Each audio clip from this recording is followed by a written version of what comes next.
आजच्या ठळक 10 बातम्या.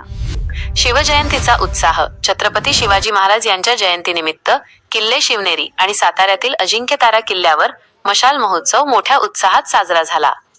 राज्यभरात शिवरायांच्या जयघोषाने वातावरण भारावून गेले आहे. छगन भुजबळ यांच्या विमानाचा थरार. विमानात बसल्यानंतर दोन्ही इंजिन सुरू झाली, पण अचानक डॅशबोर्डवर तांत्रिक बिघाड दिसून आला. सुदैवाने मोठा अनर्थ टळला असून भुजबळांनी या प्रसंगाची माहिती दिली आहे. मुंबई पुणे एक्सप्रेसवेवर कोंडी. खंडाळा घाटात वाहनांच्या तब्बल 13 किलोमीटर लांब रांगा लागल्या आहेत.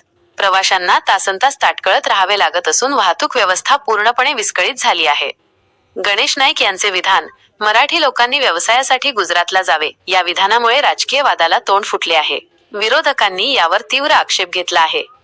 रोहित पवारांच्या सुरक्षेचा प्रश्न. आमदार रोहित पवारांच्या जीवाला धोका असल्याचा संशय व्यक्त करत सुप्रिया सुळे यांनी राज्य सरकारकडे त्यांना अतिरिक्त सुरक्षा देण्याची मागणी केली आहे. सुप्रीम कोर्टाचे ताशेरे. निवडणुकांसाठी केल्या जाणाऱ्या मोफत घोषणा फ्रीबीज संस्कृतीवर सर्वोच्च न्यायालयाने नाराजी व्यक्त केली आहे. राज्यांची आर्थिक स्थिती बिकट असताना अशा घोषणा का केल्या जातात, असा सवाल कोर्टाने विचारला.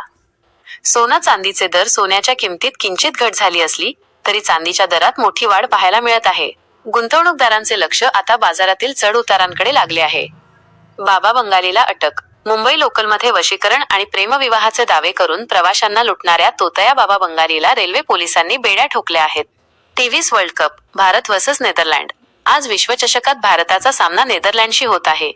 वरिष्ठ खेळाडूंच्या पुनरागमनामुळे भारतीय चाहत्यांमध्ये प्रचंड उत्साह आहे.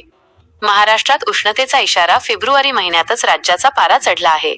पुढील 24 तासांत काही जिल्ह्यांमध्ये उष्णतेची लाट येण्याची शक्यता हवामान खात्याने वर्तवली आहे.